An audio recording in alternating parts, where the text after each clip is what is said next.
Recognize the many community leaders that have helped and representatives, both current and retired, who have joined us today and shown their support.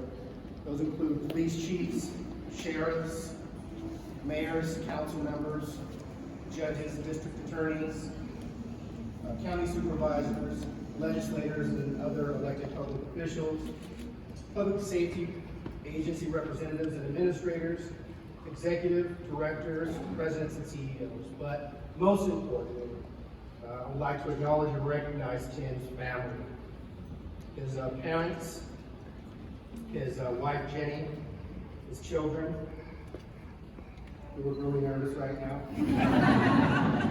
and his extended family who are on here and joined us for a special day.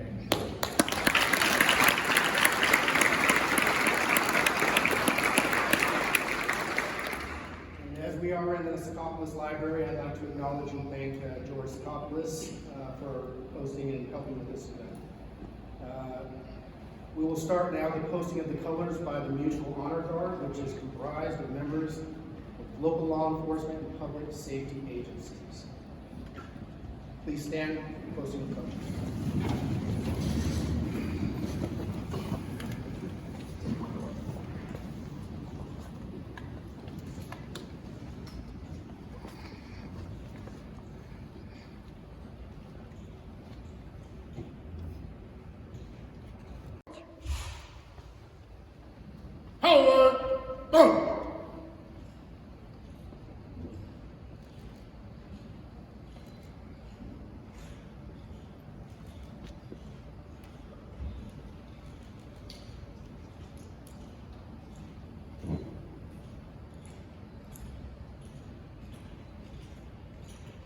Deacon, halt! Halt!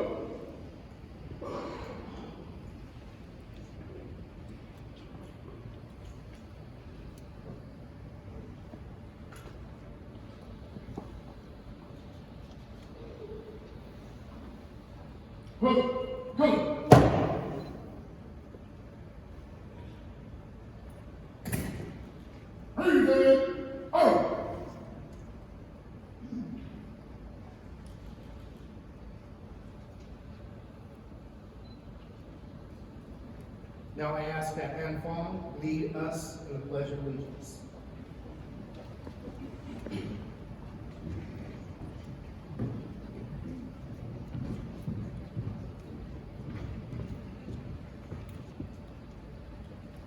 I pledge allegiance to the flag of the United States of America and to the republic for which it stands, one nation, under God, indivisible, with liberty and justice for all.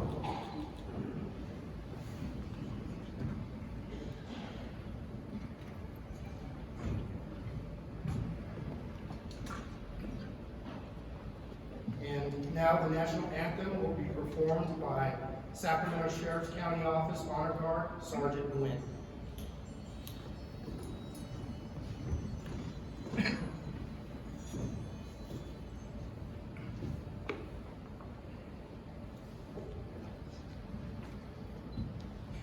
Oh, say, can you see by the dawn's early light what so proudly we hailed at the twilight's last gleaming, whose broad stripes and bright stars through the perilous fight o'er the ramparts we watched were so gallantly streaming, and the rocket's red glare, the bombs bursting in air, gave proof through the night that our flag was still there.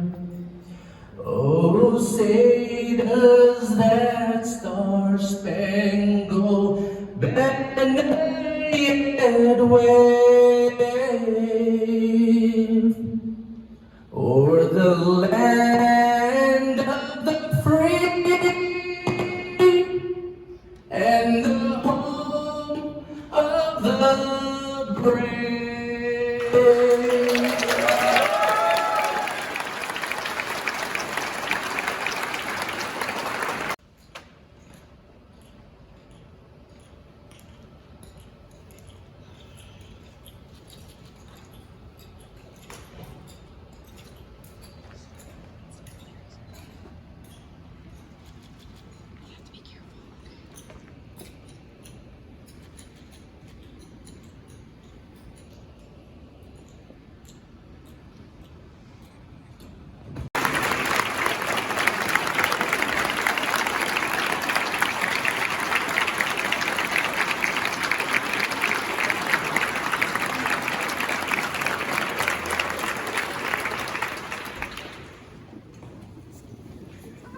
Thiên spoke at my swearing in to become a judge.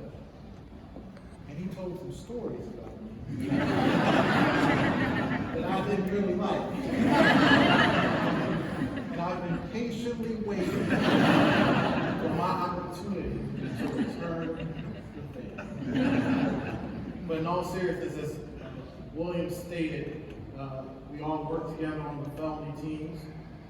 And for those of you that may not know, the felony teams at the DA's office is not where you go when you're a brand new attorney, but it's where every single attorney has to go in order to prove themselves, to prove their worth. And when we were on the felony teams working 7 days a week, 70 hours a week, doing back-to-back trials, pulling pranks on each other to pass the time, I think that if someone would have came into the DA's office and bet us $1 million, that we would have ended up where we currently are in our careers, a judge, a bureau chief, and the future DA of Sacramento County, I think all of us would have bet against ourselves. Because none of us knew what was just beyond the horizon. And no one exemplifies that more than this man right here. Because when he came to this country, he couldn't even speak the English language. Do you hear me, ladies and gentlemen? He couldn't even speak the language, and now he's an expert at it. You see, when he came to this country, he didn't even have a nickel in his pocket. He didn't grow up with a silver spoon in his mouth. He didn't have a rich uncle that could bankroll him through life. He didn't even have a relative that could describe to him how to fill out a college application. Oh no, you see, when he came to this country, the only people that he knew were his immediate family. And now, look at all the people that are here to support him. Only in America. Because no one would have thought, no one would have imagined that this immigrant from Vietnam would be on the precipice of about to become the first minority DA in Sacramento County history.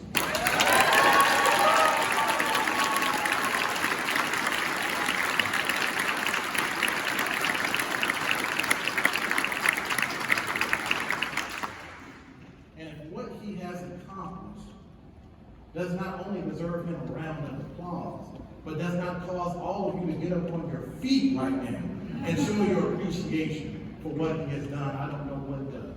Because he has accomplished something that most people could not accomplish or fathom to accomplish based on where he started from. In the short time that I have with you, I'm not going to go over his origin story. I'm going to talk about his brief time at the DA's office. And like I stated, he and I were on the felony teams together. But for whatever reason, the powers that be had us spend the majority of our time in the same units.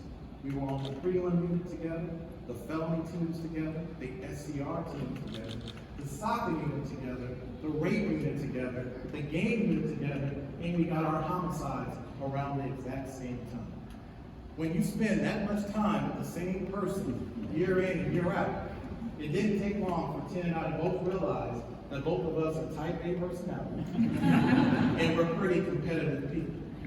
So we started a friendly competition on who could get the most guilty verdicts in a year.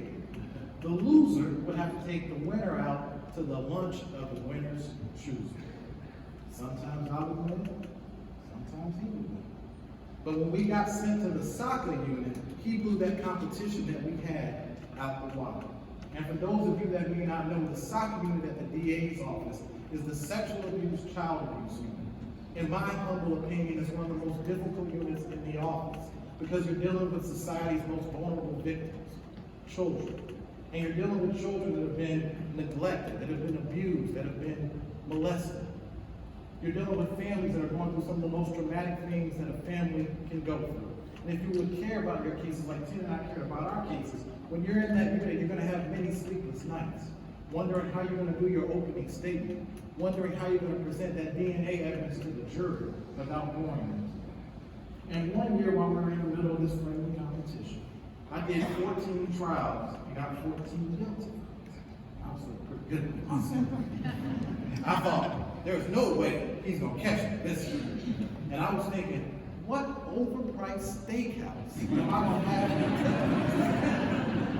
But anyone that knows Thiên Ho knows he does not go down without a fight. And that year, he did 19 trials and got 19 guilty verdicts.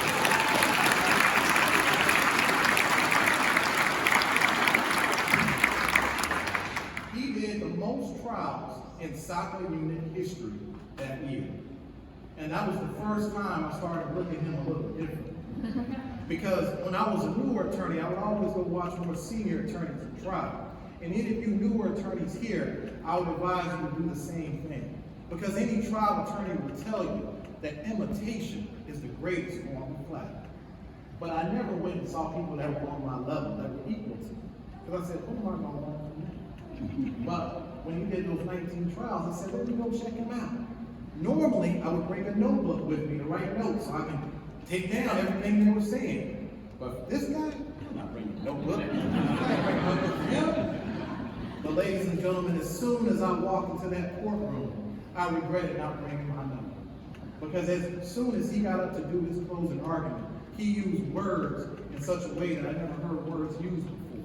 He told stories in such a way that combined the facts and the elements of the case so that the jury could easily understand what the case was all about. And since I didn't have my notebook with me, I was feverishly writing on my phone, word for word, what he was saying. Because the last thing I was going to do is tell my friendly competitor, hey, how do you do your closing argument? I wasn't going to give him that pleasure. But when I walked out the courtroom that day, I knew that I had just saw one of the best trial attorneys that Sacramento County had to offer. I soon left him to try to become a judge, but I was not alone in my sentiments. Because he won every award in the office that a person could win. He became a supervisor, he became a bureau chief, and then he got the Golden State Killer case. But what some of you may not know is that they didn't just give him that case. He went to Anne Marie and her lieutenants and advocated for that case. He told them that he can deal with the stress and anxiety that comes along with having not only the biggest case in Sacramento County history, but California history. He told them that he can deal with the fact that the evidence had been sitting in a warehouse for at least 30 years, and the victims have been waiting even longer. You see, when it came to that Golden State Killer case, ladies and gentlemen, he didn't run from it, he ran towards it. And when he becomes DA of Sacramento County, he's going to do the exact same thing.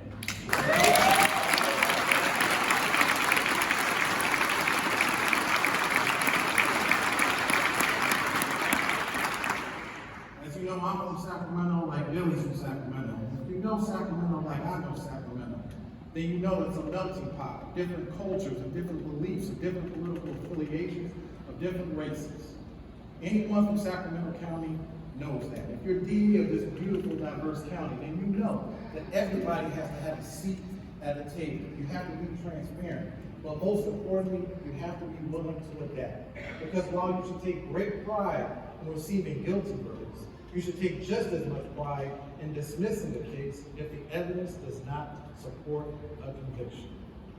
In our new roles that we have now, Thiên and I probably will frequently disagree, and that's how it should be. But I fully expect that when he's making filing decisions, he won't make filing decisions based on the zip code someone lives in, or the color of their skin, or their last name. But he'll make filing decisions based on that common thread that we all share in this room today, and that is that we're human beings. And that is why I am proud to be the judge that is swearing in my former colleague, my friendly competitor, and my friend, Thiên.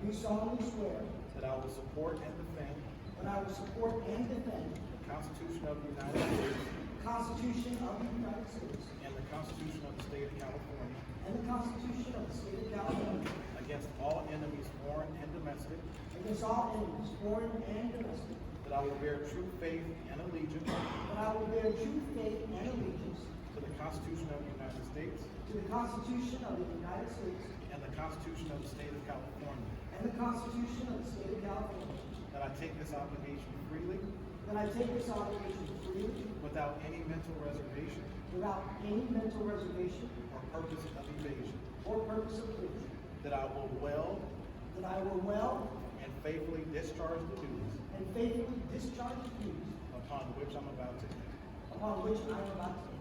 Congratulations.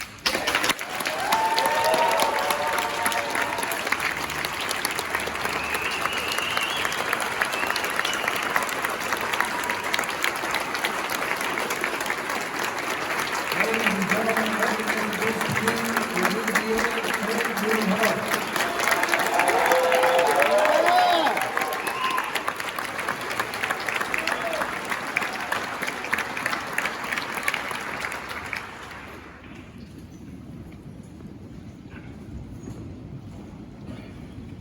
There is an old African proverb.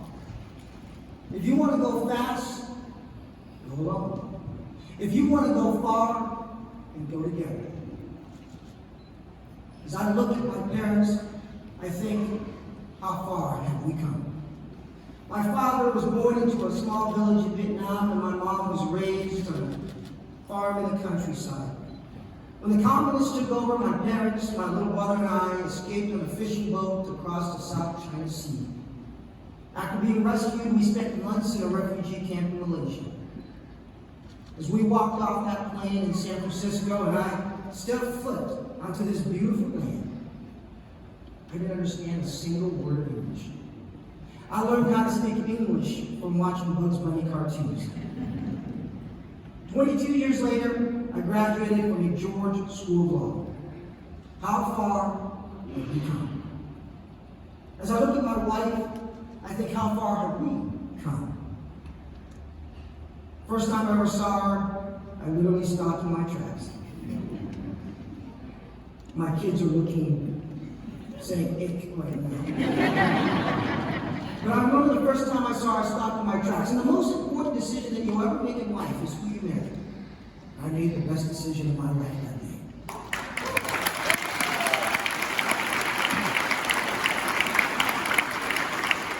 And now that we have 3 beautiful children sitting here, how far have we come?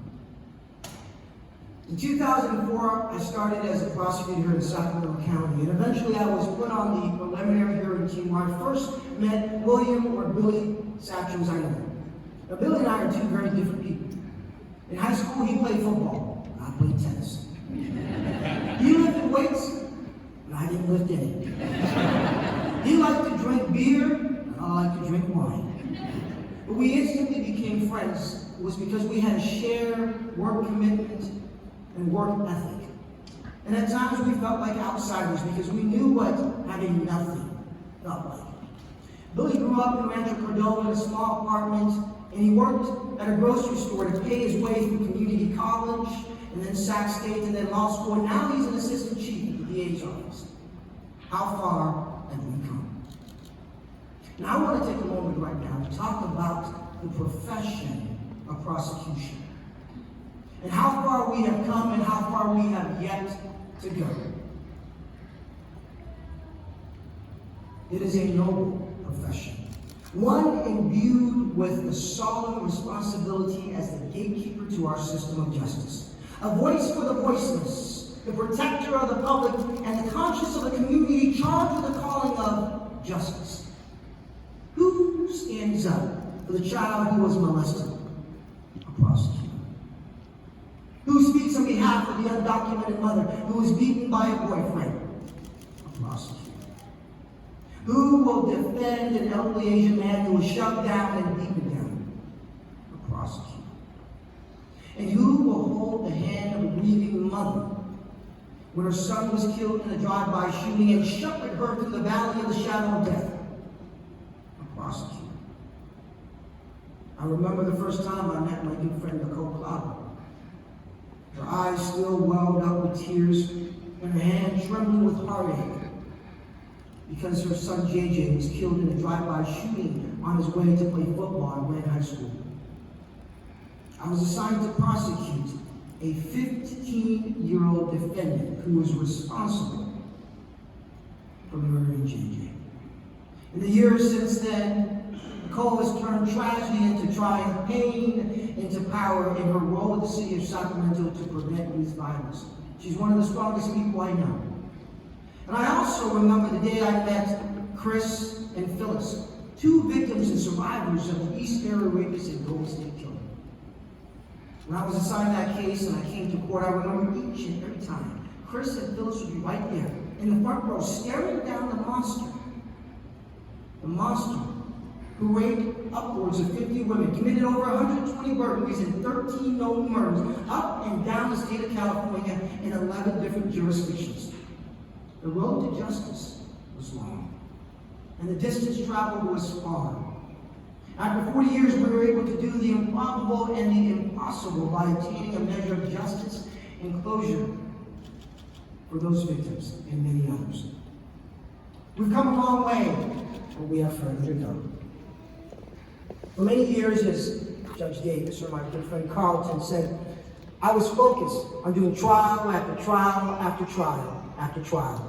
There was a singular, obsessive focus that required the acquisition of a certain skill set that served me well in the courtroom.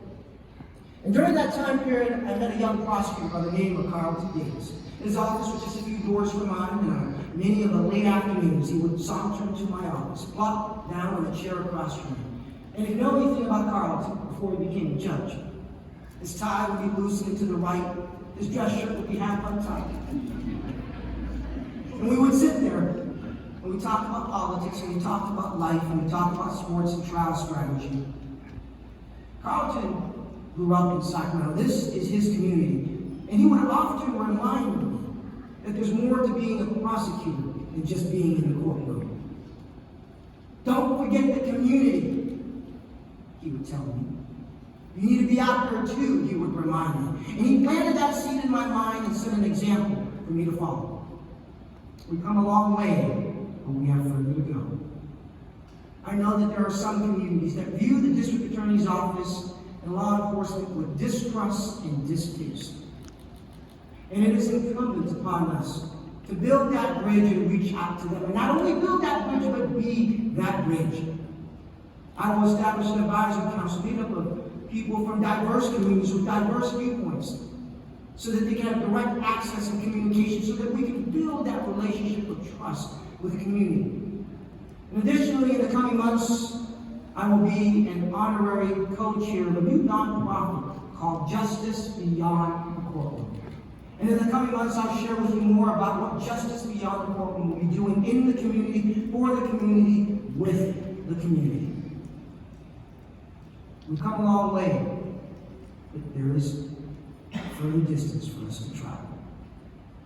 I will make sure that in working with our criminal justice partners and law enforcement, establish a gun violence prevention unit to work with our juveniles, and a neighborhood court diversion program for our juveniles.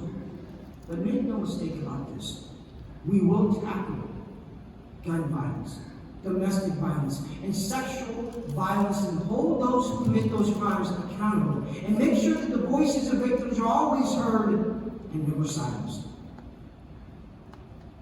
I will also make sure, and I've already reached out to some of our other elected officials, from our new Sheriff Jim Cooper to Chief Lester from the city of Sacramento, our other regional chiefs, and our local law enforcement, so that we can gather together and find a new path forward to tackle the homeless crisis.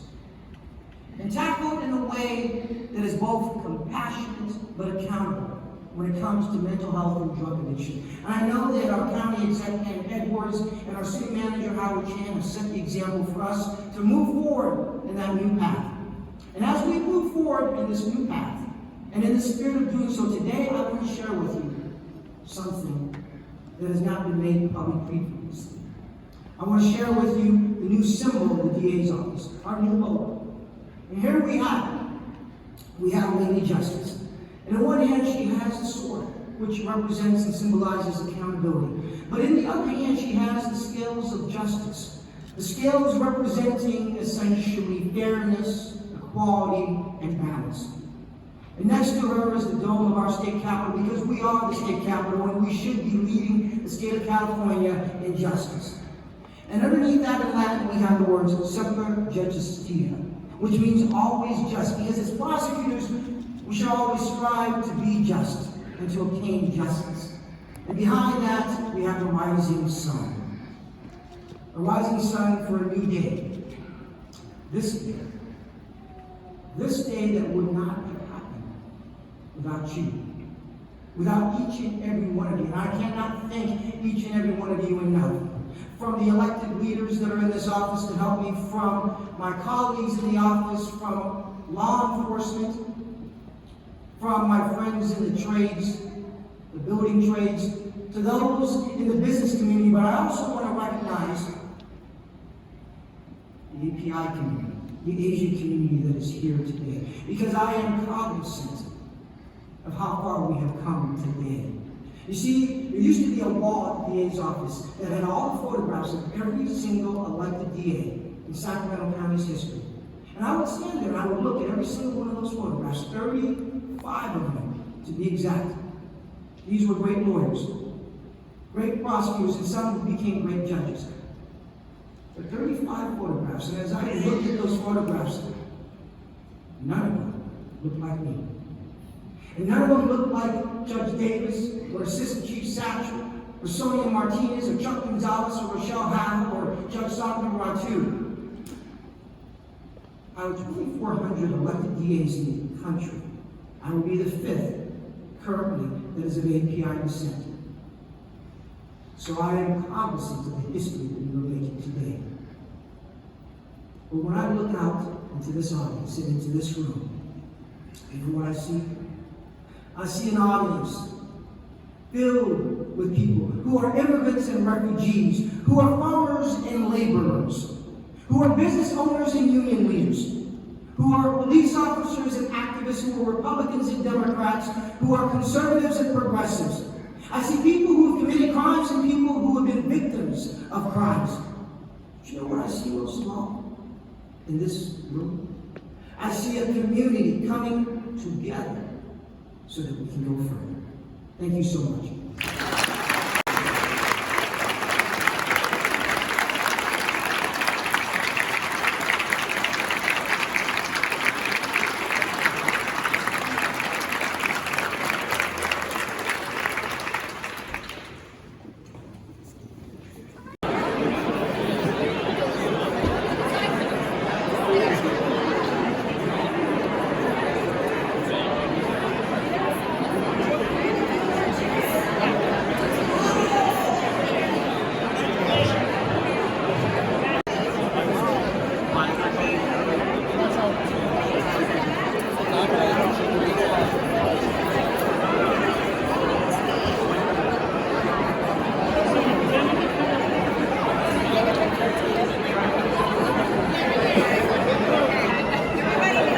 Làm lễ xong rồi á, người ta ở lại, người ta lên để chụp hình.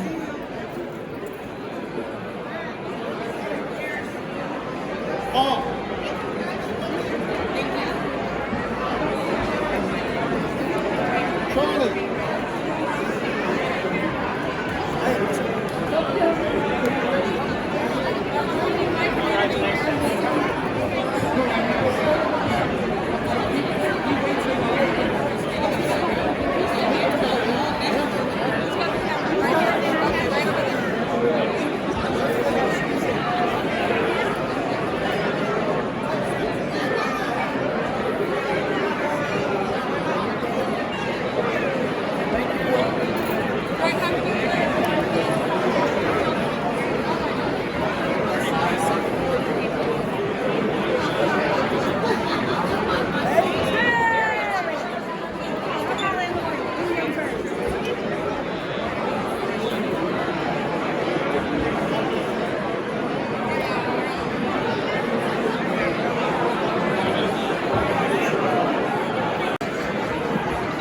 Patrick. Okay. Ryan.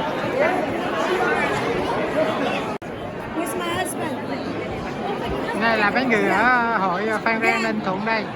Cái ông mà đầu bạc cái lòng hồ Quang Nhật á, là ba của Thiên Hồ đó, đi quê đó. 5 người đi lên từ ở San Jose chạy lên đó.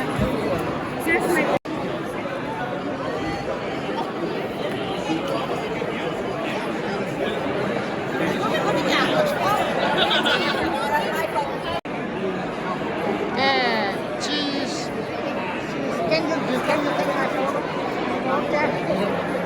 Can you take photo from when I got there?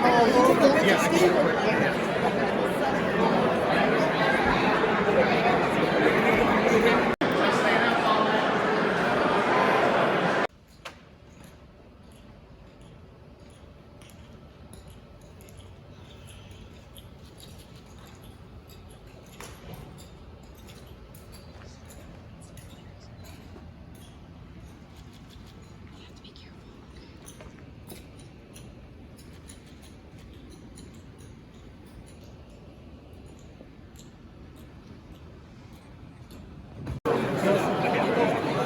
Hôm nay là ngày thiên thệ của Thiên Hồ, con của ông Hồ Văn Nhật á, làm DA ở Sacramento.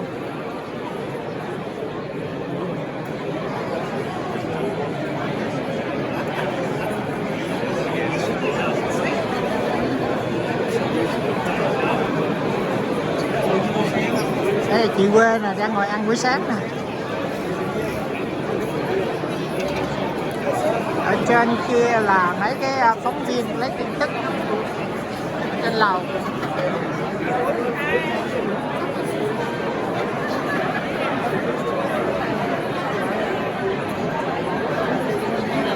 Đây là anh Hồng Viện Bảo tàng Việt Nam Cộng Hòa.